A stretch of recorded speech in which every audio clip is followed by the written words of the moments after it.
A colony can be at its strongest, brood in every frame, bees covering every surface, the hive vibrating with biological momentum, and still fail to produce a meaningful honey crop.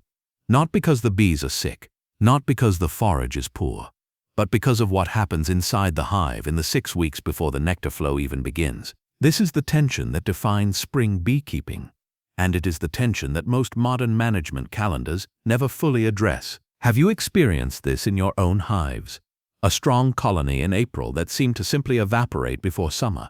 Leave a comment below with what you observed. If this kind of biology-based breakdown is useful to you, a like helps this channel reach other beekeepers asking the same questions. The mechanism at work is not complicated once it is understood, but for most of the 20th century, the standard advice given to backyard beekeepers focused on what was visible: brood pattern, varroa counts, queen presence. What was largely ignored was the internal spatial logic of the hive, and that spatial logic, specifically the relationship between brood-nest congestion and swarm impulse, is the biological driver behind one of the most avoidable forms of colony loss in temperate beekeeping. What most beekeepers think of as swarming season is actually the endpoint of a process that began weeks earlier, quietly, at the level of pheromone distribution inside a congested cluster. To understand why the spring adjustment matters, it is necessary to understand what the colony is actually doing in late winter and early February. As daylight length increases past a threshold, typically around 9 to 10 hours of daylight, depending on latitude, the queen begins expanding her laying rate. Not dramatically at first, perhaps a few hundred additional eggs per day, but the brood nest begins consuming space. Here is the critical detail. The colony's winter cluster has already occupied a defined spatial footprint. In a standard Langstroth 10-frame deep, a healthy overwintered colony may be clustered across 6 to 8 frames of bees, with the brood arc positioned in the lower third of the box. As the queen expands the brood pattern, she moves upward and outward. The bees follow, and within 4 to 5 weeks the brood nest has filled the available space. At this point, the hive appears healthy by every surface-level metric. Frames are packed. The population is climbing. The beekeeper looks inside and sees exactly what they hoped to see after a long winter. But underneath that apparent strength, a biological countdown has already begun. The mechanism is this. A laying queen continuously produces a suite of pheromones collectively referred to as queen mandibular pheromone. These compounds are distributed through the colony via direct contact between workers and the queen, and through trophallaxis, the sharing of food between bees.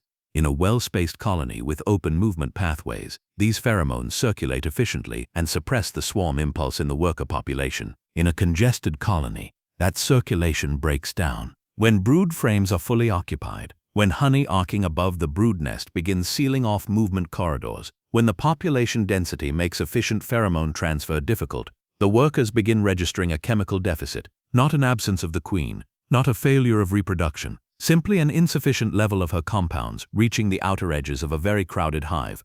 This is the single biological mechanism that drives the entire spring swarming sequence: congestion-induced pheromone deficiency.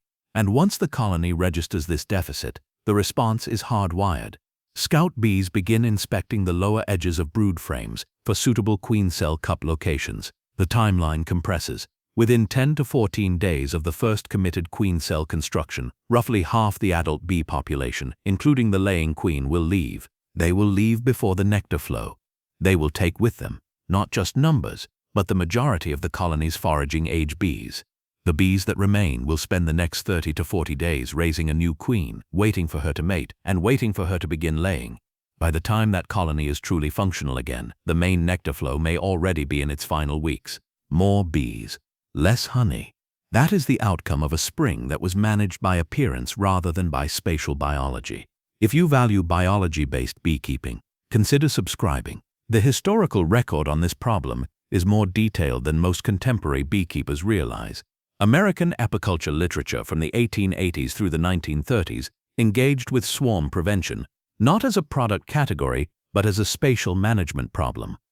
Writers including A.I. Root, C.C. Miller, and later Ori Doolittle discussed the relationship between hive space and swarming impulse with a level of biological precision that modern hobby beekeeping has largely lost. Root's Cyclopedia of American Bee Culture, first published in 1877 and revised through multiple editions into the 1930s, explicitly connected brood nest crowding to premature swarm preparation. The terminology of the era was different. Beekeepers spoke of giving bees room rather than managing pheromone gradients, but the underlying observation was accurate. When a colony fills its available space, it begins the physiological preparation for division. The practical advice offered in those decades was consistent. Open the brood nest before it becomes congested, not after swarm cells appear, not after the population peaks. Before, the timing window was identified again and again as the narrow period between colony expansion and brood nest saturation. Miss that window, and the colony has already committed to division. Strong colony, weak surplus. That is the historical record, and it remains the biological reality today. What most beekeepers misunderstand is this: swarm cells appearing on frames are not the beginning of the problem.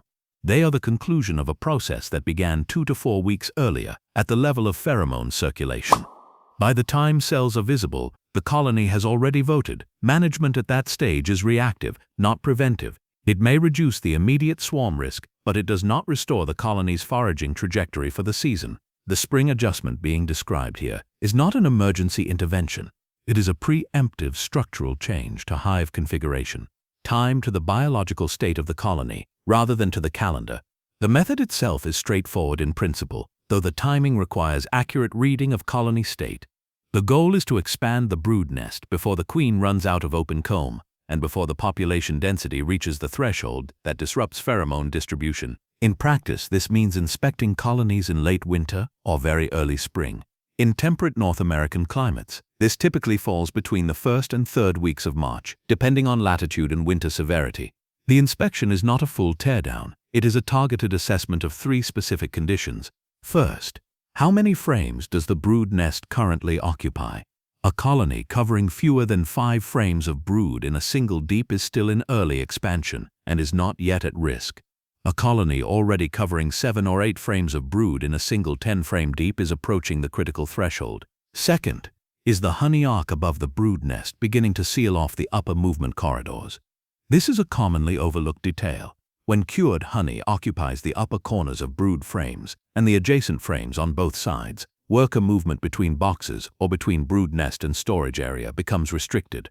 This spatial bottleneck compounds the pheromone distribution problem. Third, has the colony already begun drawing out or polishing queen cell cups along the lower edges of frames?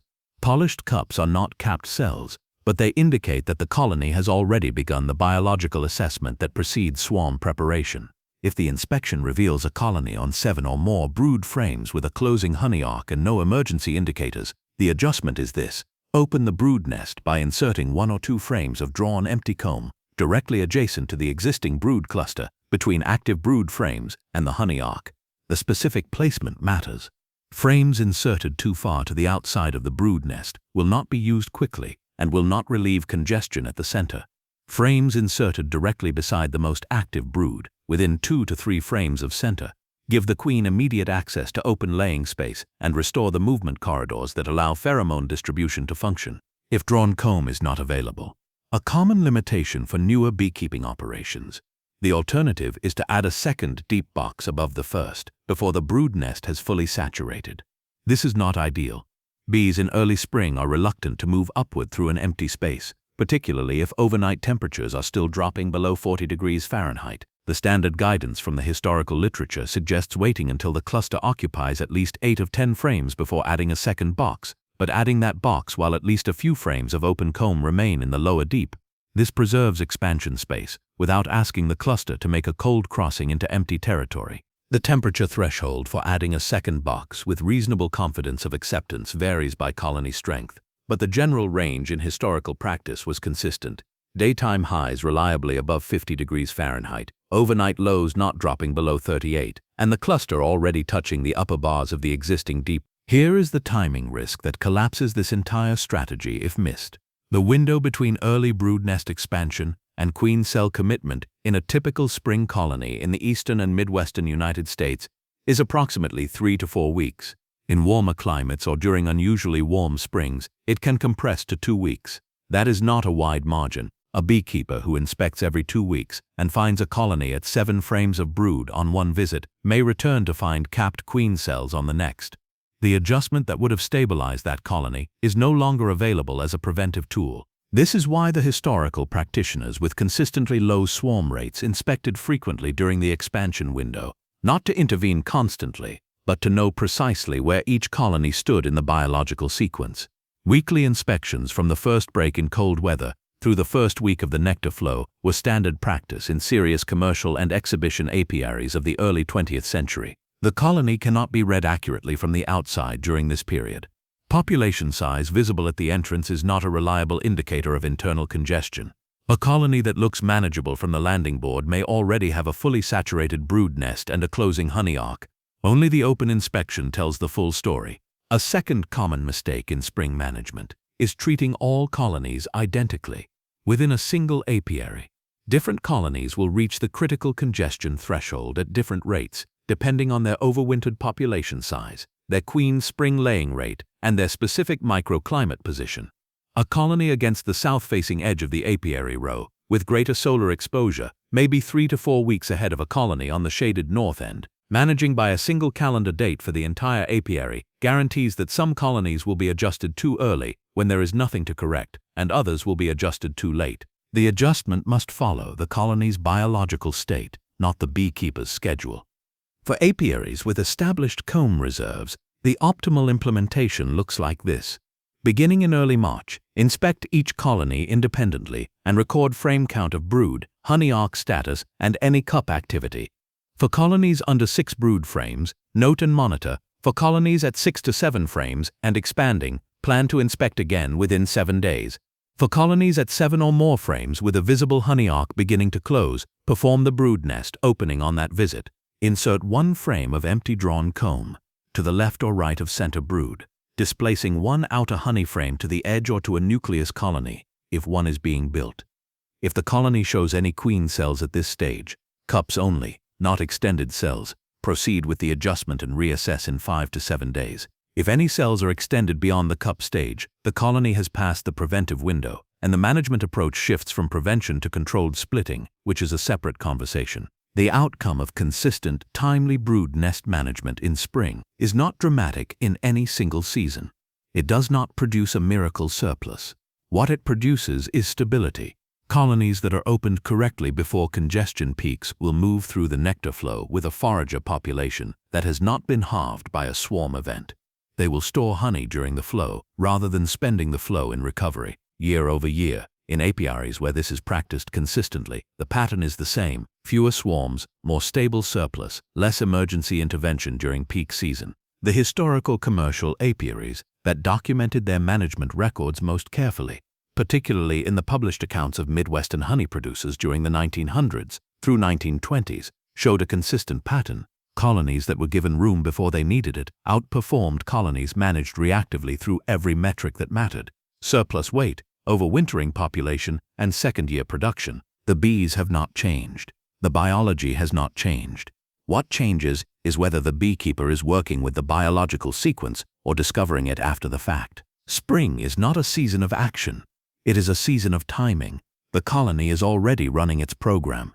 The queen is expanding. The population is climbing. The foragers are waiting for the flow. The only question is whether the space inside the hive will allow that biological momentum to carry forward into summer, or whether a crowding event in April will redirect it into the air above the apiary in May. The adjustment described here takes less than 10 minutes per colony. The timing window that makes it effective is narrow. The inspection frequency required to catch that window is not excessive, weekly during a period of 4 to 6 weeks. The comb required is basic. None of this is complicated. What it requires is attention to the biology before the calendar says it is time to pay attention. If this breakdown was useful, leave a comment with your experience.